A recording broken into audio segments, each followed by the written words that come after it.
जय हिंद साथियों, एक बार फिर स्वागत है आपका अपने YouTube चैनल यादविंद स्मार्ट क्लासेज में। दोस्तों, यूपी पुलिस 2024 री एग्जाम के लिए हमारा जो प्रैक्टिस सेट चल रहा था, मैं उसमें आपके सामने फिर 7वां प्रैक्टिस सेट लेके हाजिर हूं। तो दोस्तों, अपनी क्लास को शुरू करने से पहले मैं फिर आपसे एक बार बोलना चाहूँगा कि हमारे यूट्यूब चैनल यादविंद स्मार्ट क्लासेज को सब्सक्राइब करें, वीडियो को लाइक करें और शेयर करें। मैथ का प्रैक्टिस सेट और जीएस का प्रैक्टिस सेट यूपी पुलिस का हमारे यूट्यूब चैनल यादविंद स्मार्ट क्लासेस पर आपके लिए कराया जा रहा है। सुबह हमारा रेलवे, एएलपी और टेक्नीशियन के लिए मैथ का प्रैक्टिस सेट प्रीवियस ईयर का वो भी आपके लिए कराया जा रहा है। तो ऐसी ही और वीडियोस के लिए और क्लासेस के लिए जुड़े रहिए हमारे चैनल यादविंद स्मार्ट क्लासेस के साथ। तो बढ़ते हैं अपने आज के पहले प्रश्न की ओर।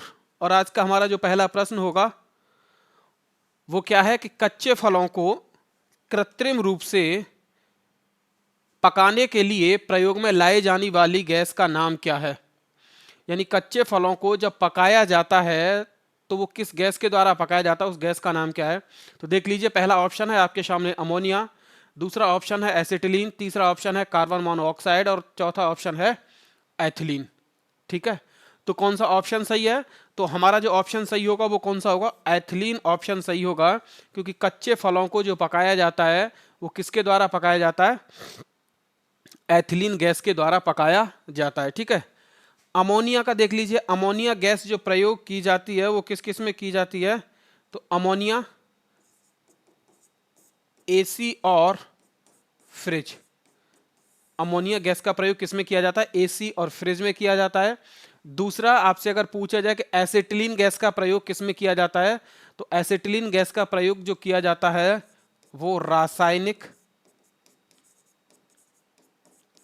बिल्डिंग ब्लॉक बनाने में,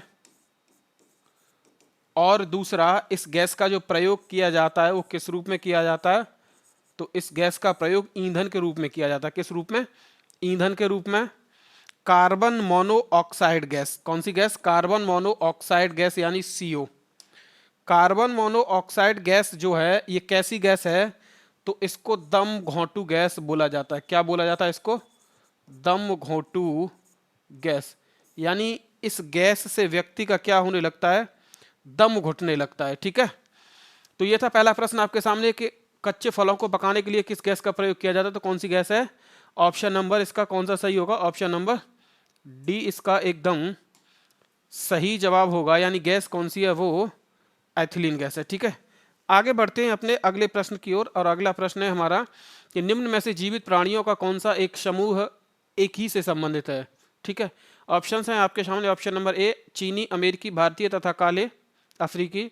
ऑप्शन नंबर बी है चीता, शेर, बिल्ली। ऑप्शन नंबर सी है कबूतर, पेड़ुकी, तीतर। और ऑप्शन नंबर डी है छिपकली, मगरमच्छ और सांप। ठीक है, तो इसका जो हमारा ऑप्शन सही होगा वो होगा ऑप्शन नंबर ए, क्योंकि ये जो है वो सारे के सारे क्या है? वो एक ही स्पीसीज है, ये एक ही प्रजाति है। और ये किसकी प्रजाति है? ये मानव की प्रजाति है। यानी ये सारे के सारे जो हैं ये क्या हैं? Homo sapiens. ये सारे के सारे क्या हैं? होमो सेपियंस हैं। ठीक है, तो ऑप्शन हमारा कौन सा सही होगा? ऑप्शन नंबर ए हमारा इसका एकदम सही जवाब होगा।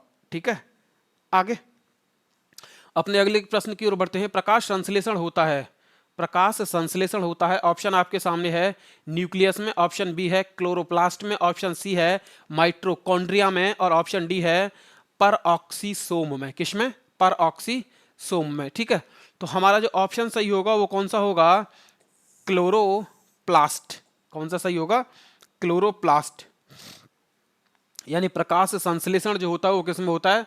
क्लोरोप्लास्ट में। ऑप्शन नंबर सी हमारा इसका क्या होगा? एकदम सही जवाब होगा। चौथा प्रश्न आपके सामने है, जिसके ग्रंथ में चंद्रगुप्त मौर्य का विशिष्ट रूप से वर्णन हुआ है। जिसके ग्रंथ में चंद्रगुप्त मौर्य का विशिष्ट रूप से वर्णन हुआ है वो किसके ग्रंथ में हुआ है? ऑप्शन नंबर एक है भास, ऑप्शन नंबर बी है शूद्रक, ऑप्शन नंबर डी है विशाखदत्त, और ऑप्शन नंबर सी है विशाखदत्त, और ऑप्शन नंबर डी क्या है? अश्वघोष। तो चंद्रगुप्त मौर्य का जो वर्णन हुआ है वो किसमें हुआ है? ऑप्शन नंबर सी यानी विशाखदत्त के ग्रंथ में इसका क्या हुआ है? वर्णन हुआ है। और चंद्रगुप्त मौर्य की अगर बात की जाए तो चंद्रगुप्त मौर्य जो है ये क्या है, मौर्य वंश का ये संस्थापक है दोस्तों। क्या है, ये मौर्य वंश का क्या था, संस्थापक था। और चंद्रगुप्त मौर्य के जो गुरु थे, गुरु का नाम क्या था, तो चंद्रगुप्त मौर्य के गुरु का नाम था चाणक्य। क्या नाम था, चाणक्य। अपने गुरु की सहायता से इसने किसकी स्थापना की थी, मौर्य वंश की स्थापना की थी। ठीक है, आगे। अशोक के शिलालेखों में प्रयुक्त भाषा कौन सी है, अशोक के शिलालेखों में प्रयुक्त भाषा कौन सी है। Option number A Sanskrit, option number B Prakrit, option number C Pali और ऑप्शन नंबर डी क्या है, हिंदी। तो अशोक के जो अभिलेख हैं उनमें प्रयुक्त भाषा कौन सी है, तो देख लीजिए अशोक के जो अभिलेख हैं उनमें प्रयुक्त भाषा जो है वो कौन सी है दोस्तों, तो वो प्राकृत भाषा है। ठीक है, अगर आपसे पूछा जाए कि अशोक के अभिलेखों को सबसे पहले पढ़ने वाला व्यक्ति, तो अशोक के अभिलेखों को जो सबसे पहले पढ़ने वाला व्यक्ति था उसका नाम क्या है, जेम्स प्रिंसेप। उसका नाम क्या है, जेम्स प्रिंसेप। जेम्स प्रिंसेप के द्वारा अशोक के अभिलेखों को सबसे पहले पढ़ा गया। क्लियर, आगे। हड़प्पा में एक उन्नत जल प्रबंधन प्रणाली का पता चलता है, हड़प्पा में एक उन्नत जल प्रबंधन प्रणाली का पता चलता है। ऑप्शन नंबर एक है धौलावीरा, ऑप्शन नंबर बी है लोथल, ऑप्शन नंबर सी है कालीबंगा और ऑप्शन नंबर डी है आलमगीरपुर। ठीक है, तो देख लीजिए किस में पता चलता है, तो धौलावीरा में। किस में पता चलता है, धौलावीरा में। यानी हड़प्पा सभ्यता में एक उन्नत प्रणाली, एक उन्नत जल प्रबंधन प्रणाली का जो पता चलता है वो किस में पता चलता है, तो वो धौलावीरा में पता चलता है। किस में पता चलता है, धौलावीरा में। और धौलावीरा है कहाँ पे, तो देख लीजिए धौलावीरा है गुजरात में। कहाँ पे है धौलावीरा, गुजरात में। ठीक है, अगर आपसे पूछा जाए कि लोथल से किसका पता चलता है, अगर आपसे पूछा जाए कि लोथल से किसका पता चलता है, तो लोथल से 3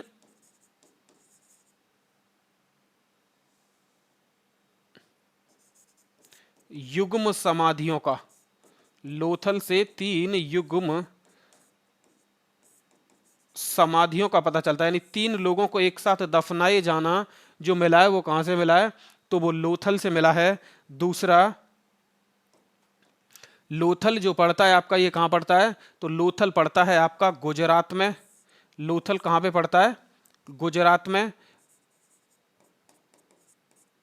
अगर आपसे पूछता है कि कौन सी नदी के किनारे पड़ता है लोथल, तो देख लीजिए लोथल भोगवा नदी के किनारे पड़ता है। किसके किनारे, ये भोगवा नदी के किनारे पड़ता है और ये है कहां पे, गुजरात में। ठीक है, दूसरा आपसे पूछा जाए कि आलमगीरपुर, आलमगीरपुर से क्या मिला है, तो देख लीजिए आलमगीरपुर से मिले हैं मिट्टी के बर्तन, मिट्टी के बर्तन और मनके। अगर आपसे पूछा जाए कि आलमगीरपुर है कहां पे, तो देख लीजिए आलमगीरपुर है मेरठ में। कहां पे है, मेरठ में। आलमगीरपुर कहां पे है, मेरठ में। क्लियर, आगे। चीनी यात्री ह्वेनसांग किस विश्वविद्यालय का अध्ययन किया था, चीनी यात्री ह्वेनसांग ने किस विश्वविद्यालय में अध्ययन किया था। ऑप्शन है आपके सामने तक्षशिला, ऑप्शन बी है विक्रमशिला, ऑप्शन सी है मगध और ऑप्शन डी है नालंदा। तो आपका जो सही जवाब होगा वो कौन सा होगा, इसका सही जवाब होगा नालंदा। और नालंदा विश्वविद्यालय दोस्तों है कहां पे, तो देख लीजिए नालंदा विश्वविद्यालय है बिहार में। कहां पे है, बिहार में। अगर आपसे पूछता है कि नालंदा विश्वविद्यालय में किसके द्वारा आग लगाई गई, तो नालंदा विश्वविद्यालय में जो आग लगाई गई थी वो किसने लगाई थी, बख्तियार खिलजी ने। किसने आग लगाई थी, बख्तियार खिलजी के द्वारा नालंदा विश्वविद्यालय में आग लगाई गई थी। तो ऑप्शन हमारा कौन सा सही होगा, ऑप्शन नंबर हमारा डी एकदम इसका क्या होगा, सही जवाब होगा। आगे देखिए 8वां प्रश्न आपके सामने है, सिपाही विद्रोह के समय भारत का गवर्नर जनरल कौन था। सिपाही विद्रोह के समय भारत का गवर्नर जनरल कौन था, तो देख लीजिए 1857 के विद्रोह के समय पूछा गया है कि भारत का गवर्नर जनरल कौन था।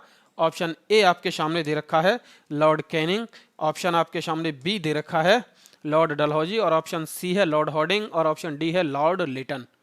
तो कौन सा सही होगा, ऑप्शन हमारा ए सही होगा, क्योंकि 1857 के विद्रोह के समय भारत का जो गवर्नर जनरल था उसका नाम क्या था? Lord Canning. अगर आपसे ये पूछा जाए भारत का अंतिम गवर्नर जनरल, भारत का अंतिम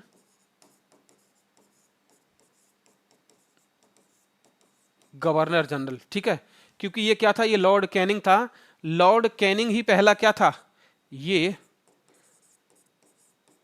पहला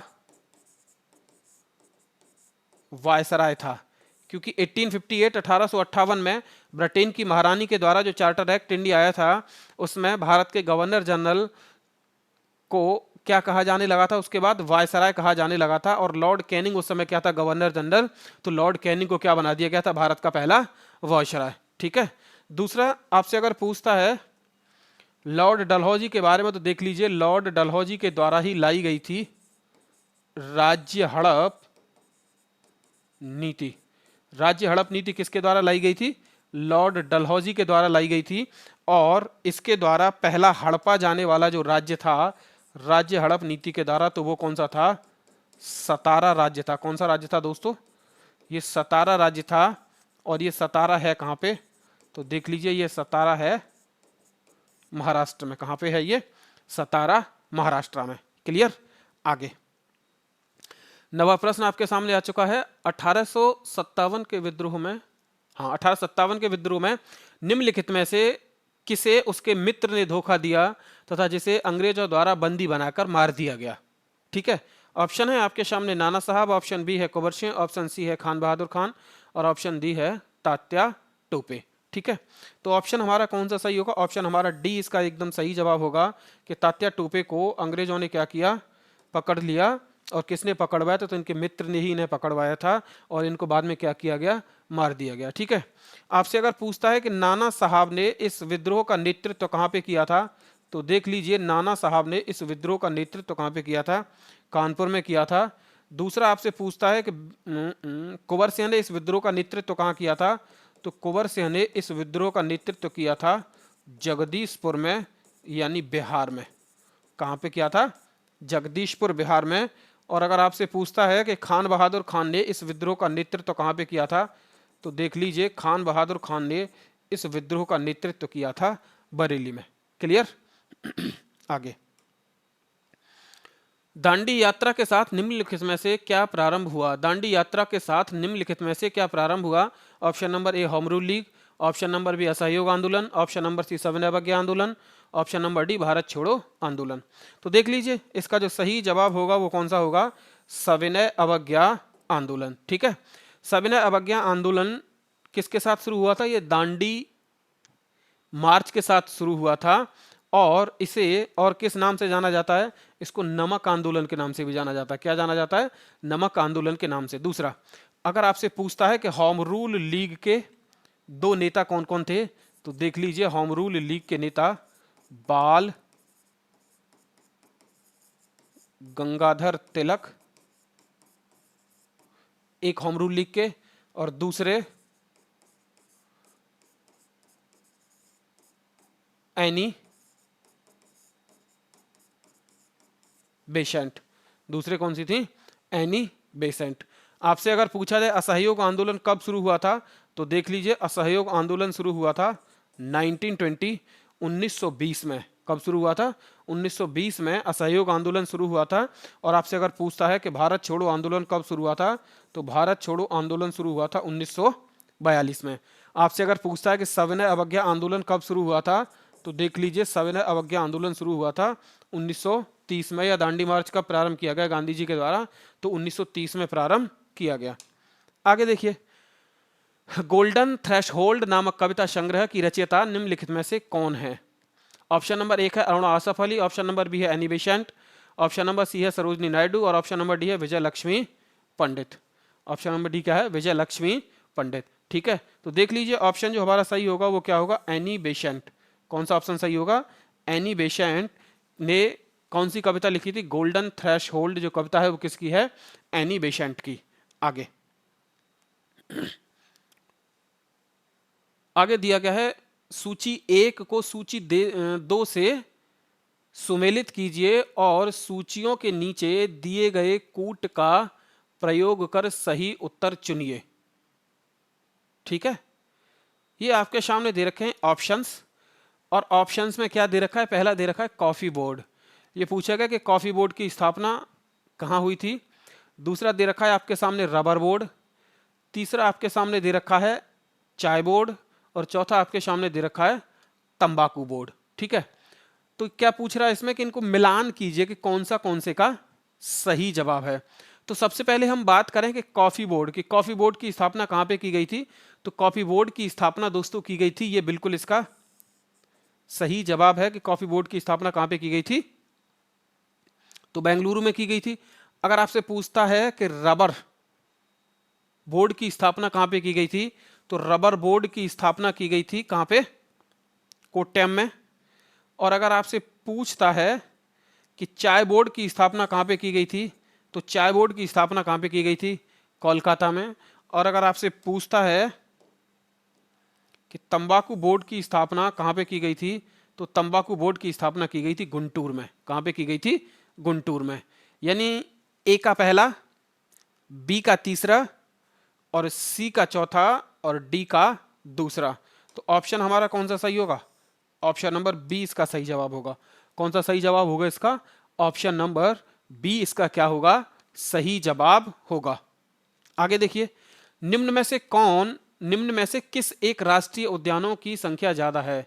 निम्न में से किस एक में राष्ट्रीय उद्यानों की संख्या ज्यादा है, यह पूछा गया कि सबसे ज्यादा राष्ट्रीय उद्यान कहां पर हैं। ठीक है,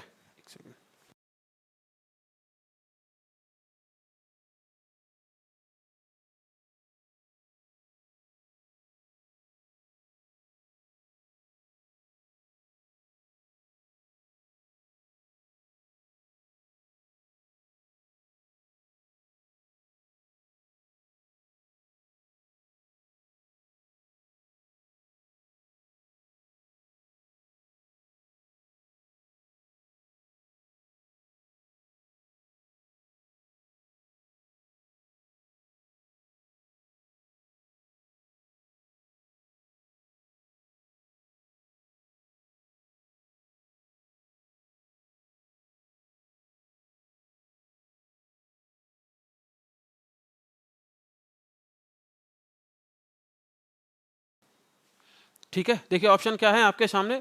ऑप्शन है अंडमान निकोबार द्वीप समूह, ऑप्शन बी है अरुणाचल प्रदेश, ऑप्शन सी है असम, और ऑप्शन डी है मेघालय।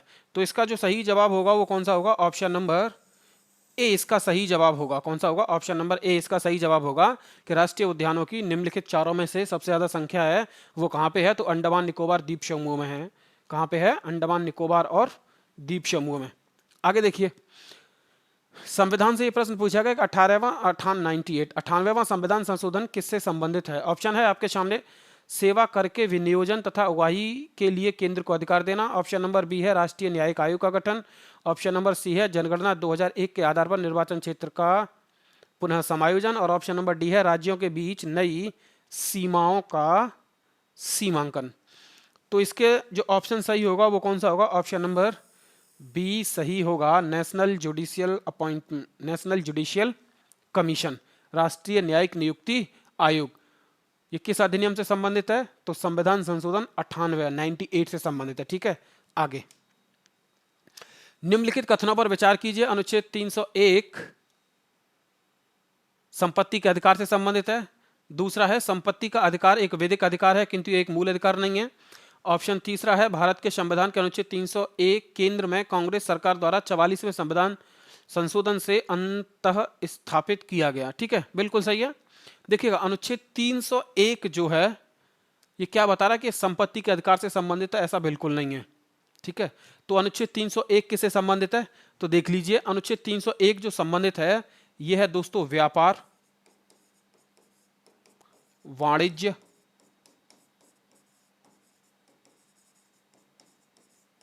और समागम से संबंधित कौन सा है, अनुच्छेद नंबर 301। दूसरा, संपत्ति का अधिकार एक वैधिक अधिकार नहीं है किंतु यह एक संपत्ति का अधिकार एक वैधिक अधिकार है किंतु यह एक मूल अधिकार नहीं है। बिल्कुल सही है, क्योंकि संपत्ति के अधिकार को 44वें संविधान संशोधन 1978 द्वारा मूल अधिकार की श्रेणी से क्या किया गया था, हटा दिया गया। तीसरा है भारत के संविधान के अनुच्छेद ए, केंद्र में कांग्रेस के द्वारा 44वें संविधान संशोधन से अंत स्थापित किया गया। बिल्कुल सही है। 44वां संविधान मैंने अभी आपको बताया ये कब हुआ था, 1978 में। और जब ये संशोधन किया गया उस समय कौन सी सरकार थी, तो उस समय कांग्रेस की सरकार थी। तो ऑप्शन हमारा जो सही होगा वो कौन सा होगा, ऑप्शन नंबर सही होगा दूसरा, यानी 2 और 3 दोनों सही होंगे। पहला क्या है इसमें गलत है। आगे देखिए, भारत के संविधान से संबंधित निम्नलिखित युग्मों में से कौन सा एक सही सुमेलित नहीं है। ऑप्शन नंबर 1 वन संवर्ती सूची, ऑप्शन नंबर बी शेयर बाजार संवर्ती सूची, ऑप्शन नंबर सी है डाकघर बचत बैंक संघीय सूची, और ऑप्शन नंबर डी है लोक स्वास्थ्य राज्य सूची। तो देखिए इसका जो सही जवाब होगा वो कौन सा होगा, शेयर बाजार। ठीक है, शेयर बाजार ये संवर्ती सूची में नहीं आता है, ये किस में आता है, ये संघ सूची में आता है, इसीलिए ये ऑप्शन हमारा क्या होगा, गलत होगा। बाकी जो 3 है वो हमारे क्या है, सही ऑप्शन है, और गलत हमसे पूछा गया है, इसीलिए हमारा जवाब क्या होगा, ऑप्शन नंबर बी इसका क्या होगा, सही जवाब। ठीक है, आगे देखिए, भारत के उपराष्ट्रपति को पदच्युत यानी पद से हटाने का संकल्प निम्नलिखित में से कहां प्रस्तावित किया जा सकता है। अगर भारत के उपराष्ट्रपति को हटाया जाएगा तो सबसे पहले जो संकल्प है वो कहां लाया जाएगा। ऑप्शन है आपके सामने केवल लोकसभा में, ऑप्शन बी है आपके सामने संसद के किसी भी सदन में, ऑप्शन नंबर सी है आपके सामने संसद की संयुक्त बैठक में, और ऑप्शन नंबर डी है आपके सामने केवल राज्यसभा में। ठीक है, चूंकि हमारे जो उपराष्ट्रपति होते हैं वो राज्यसभा के क्या होते हैं, सभापति, इसीलिए राष्ट्रपति को उनके पद से हटाने का जो संकल्प लाया जाता है वो केवल कहाँ लाया जाता है, राज्यसभा में। और राष्ट्रपति को उपराष्ट्रपति को हटाने से पहले कितने दिन पहले, 14 दिन पहले इनको क्या करना पड़ेगा, सूचना देनी पड़ेगी। कितने दिन पहले सूचना देनी पड़ेगी, 14 दिन पहले इनको सूचना देनी पड़ेगी। क्लियर, तो कौन सा सही है आपका, ऑप्शन नंबर डी इसका एकदम सही जवाब है। आगे देखिए, प्रश्न है हमारा सूची 1, भारत के संविधान के अनुच्छेद को सूची 2 उपबंध के साथ सुमेलित कीजिए और सूचियों के नीचे दिए गए कूट का प्रयोग करते हुए सही उत्तर चुनिए। ठीक है, तो मैं आपको ये ऐसे बता देता हूं, क्योंकि वो आपको ऊपर कर लेते हैं, इसे थोड़ा तो दिख जाएगा। ठीक है, देखिए क्या कह रहा है, अनुच्छेद 14। तो अनुच्छेद 14 में क्या दिया गया, ये देखिए आप लोग,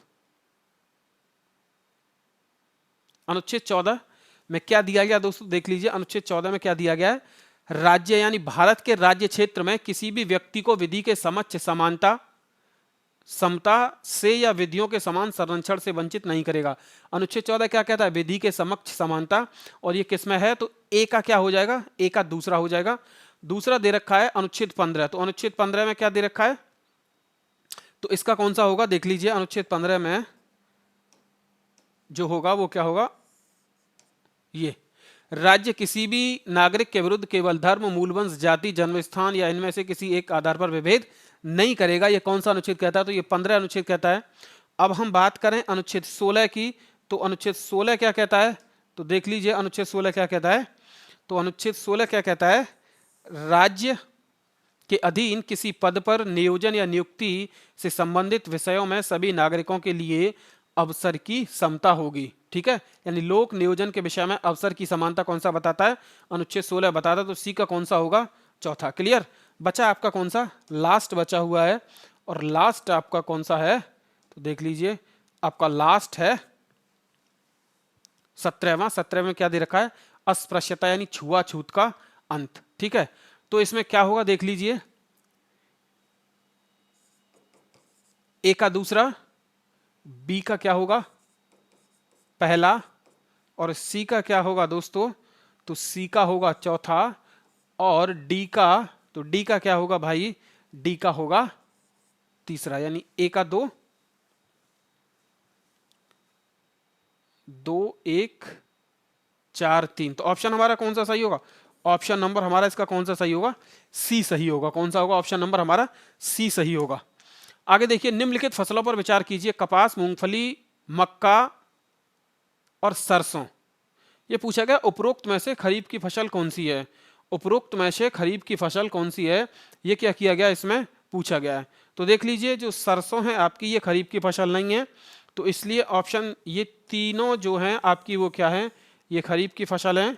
तो आपका कौन सा सही होगा, 1 2 और 3, कौन सा सही होगा, ऑप्शन नंबर आपका बी सही होगा। कौन सा सही होगा, ऑप्शन नंबर बी सही होगा। क्लियर। आगे,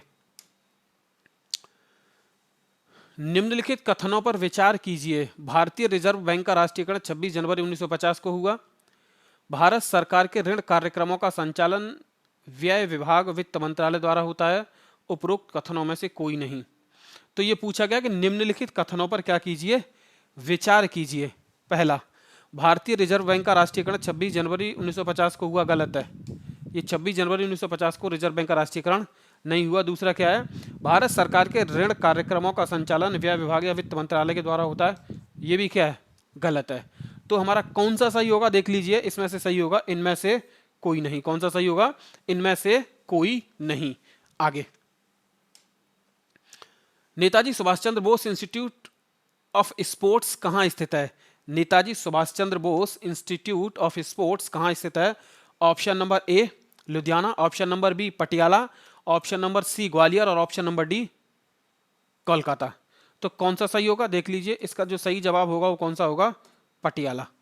ठीक है, Netaji Subhash Chandra Bose institute of sports कहाँ स्थित है?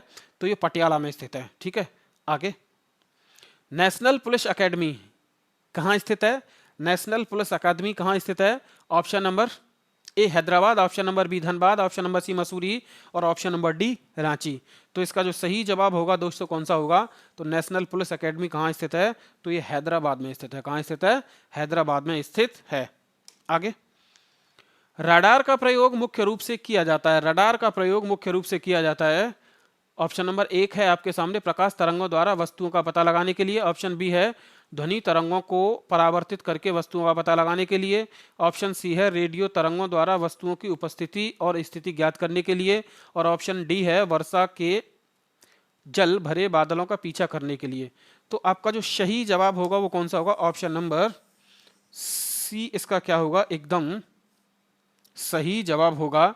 क्योंकि रडार का प्रयोग किसमें किया जाता है? तो रेडियो तरंगों द्वारा वस्तुओं की उपस्थिति और स्थिति ज्ञात करने के लिए किसका प्रयोग किया जाता है? रडार का प्रयोग किया जाता है। ठीक है, तो कौन सा सही होगा? ऑप्शन नंबर इसका सी एकदम सही जवाब होगा। आगे, निम्नलिखित में से कौन सा एक युग्म सुमेलित नहीं है?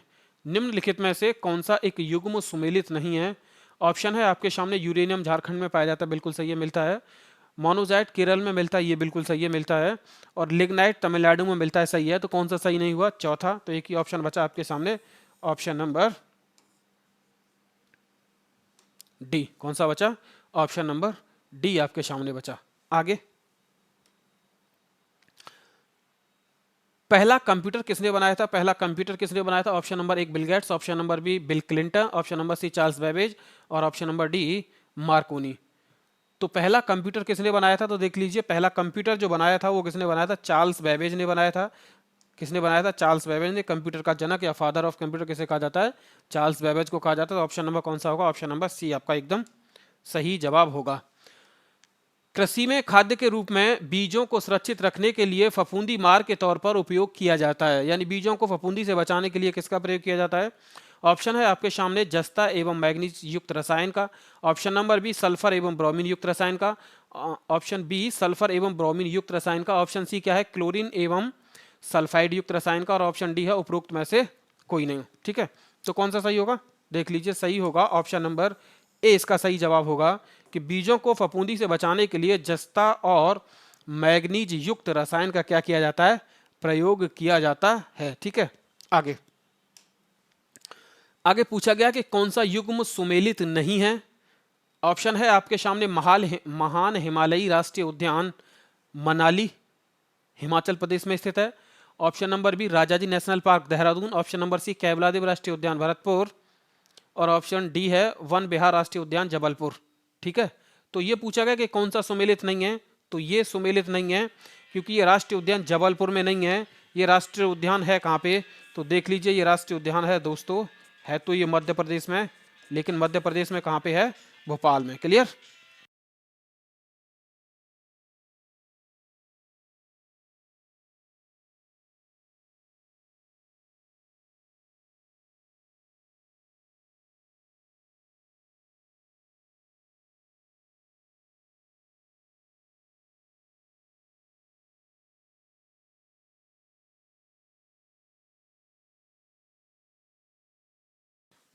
आगे बढ़ते हैं अपने अगले प्रश्न की ओर। डीडीटी की खोज वर्ष 1939 में किसने की थी? ऑप्शन नंबर एक है आपके सामने Paul Muller, option number B है Paul Johnson, option number C है पॉल वॉल्टर और ऑप्शन नंबर डी है Paul Walther Frank.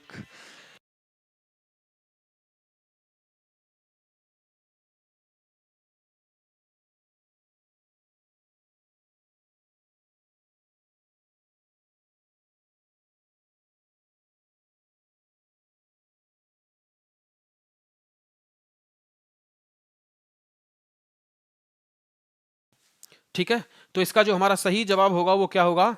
Paul Muller इसका सही जवाब होगा। ठीक है, डीडीटी का प्रयोग पहले किस रूप में किया जाता था? डीडीटी का प्रयोग पहले मच्छरों को मारने के लिए किया जाता था, फिर इसका प्रयोग कृषि के लिए कीटनाशक के रूप में किया जाता है। किसके लिए? कृषि के लिए कीटनाशक के रूप में किया जाता है। ठीक है, आगे आगे बताया गया कि नाइट्रेट प्रदूषण वाली रासायनिक खाद्य भूमिगत जल को दूषित कर देती है। नाइट्रेट की मात्रा जब 25 मिली प्रति लीटर से अधिक हो जाती है तो इनमें से होने वाला रोग कहलाता है। ठीक है, तो इनमें से होने वाला रोग क्या कौन सा कहलाता है? ऑप्शन नंबर एक नाइट्रामीन, ऑप्शन नंबर है मैथी, ये मैथ होगा, मैथ नहीं है, मैथ हीमोग्लोबिनिया, ऑप्शन सी है उच्च रक्तदाब और ऑप्शन डी है इनमें से कोई नहीं। ठीक है, तो कौन सा सही होगा? ये रोग बच्चों में सबसे ज्यादा होता है और वो कौन सा है? मैट हीमोग्लोबिनीमिया। ठीक है, इसको एक और नाम से जाना जाता है इस रोग को, तो किस नाम से जाना जाता है इस रोग को? तो इसे ब्लू बेबी सिंड्रोम के नाम से जाना जाता है। किस नाम से? ब्लू बेबी सिंड्रोम के नाम से इसे जाना जाता है। ठीक है, आगे वायु प्रदूषण वर्षा के साथ मिलकर बनाते हैं। वायु प्रदूषण वर्षा के साथ मिलकर बनाते हैं। ऑप्शन नंबर एक अधिक अम्लता, ऑप्शन नंबर बी सामान्य स्थिति, ऑप्शन नंबर सी कम अम्लता और ऑप्शन नंबर डी है इनमें से कोई नहीं। तो वायु प्रदूषण जब वर्षा के साथ प्रदूषण नहीं, प्रदूषक जब वर्षा के साथ मिलते हैं तो ये क्या करते हैं? तो ये अधिक अम्लता का निर्माण करते हैं। किसका? अधिक अम्लता का निर्माण करते हैं। ठीक है, जीएसटी निम्न में से तीन प्रकार के कौन से हैं? ऑप्शन नंबर एक SGST, option number B CGST और ऑप्शन नंबर डी नहीं, option number A SGST, CGST, IGST, option B है आपका एलजीएसटी, बीजीएसटी, एमजीएसटी, सी है ओजीएसटी, डीजीएसटी, आईजीएसटी और डी है इनमें से कोई नहीं। तो ऑप्शन आपका जो सही होगा वो कौन सा होगा?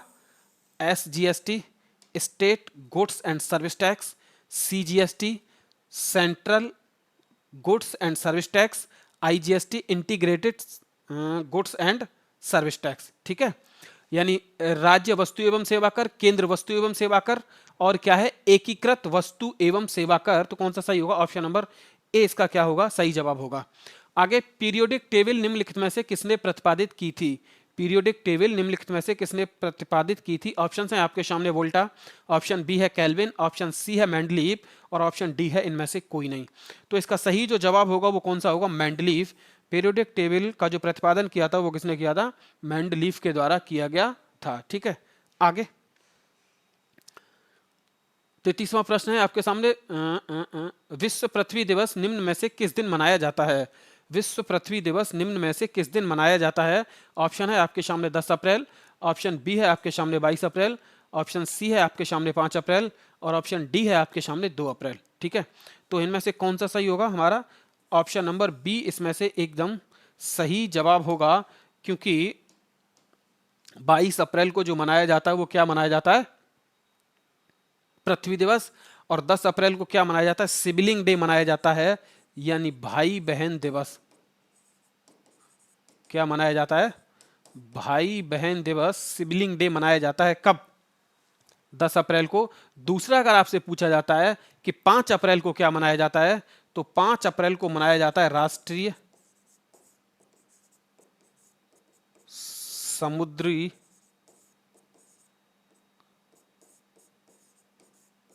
दिवस। क्या मनाया जाता है? राष्ट्रीय समुद्री दिवस मनाया जाता है। और अगर आपसे पूछता है कि 2 अप्रैल को क्या मनाया जाता है, तो देख लीजिए 2 अप्रैल को क्या मनाया जाता है। अगर आपसे पूछता है तो ये मनाया जाता है विश्व आत्म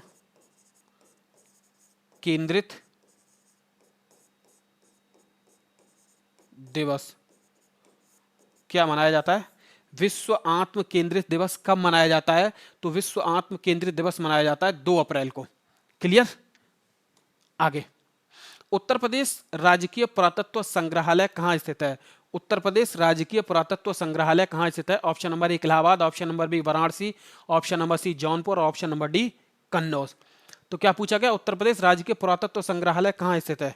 तो देख लीजिए, ये संग्रहालय जो स्थित है ये कहाँ पे है? वाराणसी में। कहाँ पे स्थित है? वाराणसी में। क्लियर?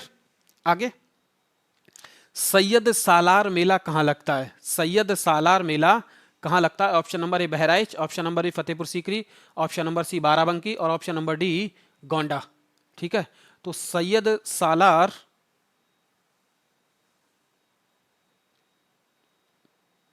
मेला, एक सेकंड, उत्तर प्रदेश का राजकीय पुरातत्व संग्रहालय कहाँ स्थित है?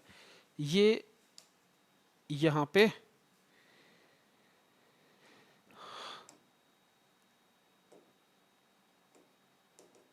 ये जो है ये गलत है, इसका आंसर ये नहीं है। इसका आंसर जो सही होगा वो कौन सा होगा? कन्नौज। कौन सा सही होगा? कन्नौज। क्योंकि उत्तर प्रदेश राजकीय पुरातत्व संग्रहालय कहाँ पे स्थित है? कन्नौज। ये गलत है, ये हमसे गलती हुई है। क्या हुई है? ये एक मानवीय भूल है। ठीक है, आगे, सैयद सालार मेला कहाँ लगता है? सैयद सालार मेला कहाँ लगता है? Option number 1 Bahraich, option number B Fatehpur Sikri, option number C Barabanki और ऑप्शन नंबर डी गोंडा। तो ये कहाँ लगता है? देख लीजिए, ये बहराइच में लगता है। ये कहाँ पे लगता है? सैयद सालार मेला कहाँ पे लगता है? बहराइच में। और ऑप्शन आपका कौन सा सही होगा? ऑप्शन नंबर ए इसका क्या होगा? सही जवाब होगा। आगे, भारत कला भवन कहाँ स्थित है? भारत कला भवन कहाँ स्थित है? ऑप्शन हैं आपके सामने लखनऊ, ऑप्शन बी है आपके सामने बनारस, ऑप्शन सी है आपके सामने इलाहाबाद और ऑप्शन डी है आपके सामने आगरा। तो ये कहाँ स्थित है? देख लीजिए, ये स्थित है बनारस में। भारत कला भवन कहाँ स्थित है? बनारस में। ठीक है, आगे, आगे पूछा गया कि 37वां प्रश्न आपका कि विकिपीडिया के संस्थापक निम्नलिखित में से कौन हैं? ऑप्शन है लैरी सेंगर और जिमी वेल्स, ऑप्शन बी है टिम बर्नर्स-ली, ऑप्शन सी है मार्क जुकरबर्ग और ऑप्शन डी है इनमें से कोई नहीं। तो ऑप्शन कौन सा सही होगा? देख लीजिए, ऑप्शन नंबर ए इसका क्या होगा? सही जवाब होगा, यानी लैरी सेंगर और जिमी वेल्स। लैरी सेंगर और जिमी वेल्स जो है वो क्या है?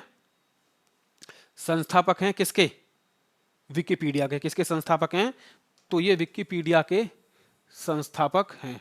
ठीक है, आगे देखिए, 38वां प्रश्न है, एकमात्र ऐसे व्यक्ति निम्नलिखित में से कौन से हैं जिन्होंने ऑस्कर और एवं नोबेल पुरस्कार दोनों जीते? Option number 1 George Bernard Shaw, option number B George Beat, option number C Albert Shaw और ऑप्शन नंबर डी इनमें से कोई नहीं। तो आपका जो सही जवाब होगा वो कौन सा होगा? George Bernard Shaw. ठीक है, तो ये था आपका आज का एक और प्रैक्टिस सेट यूपी पुलिस का। ये आपका आज का लास्ट 38वां प्रश्न था। ऐसे ही और प्रैक्टिस सेट के लिए और वीडियोस के लिए जुड़िए हमारे साथ, हमारे यूट्यूब चैनल यादवें स्मार्ट क्लासेस के साथ। जय हिंद, जय भारत।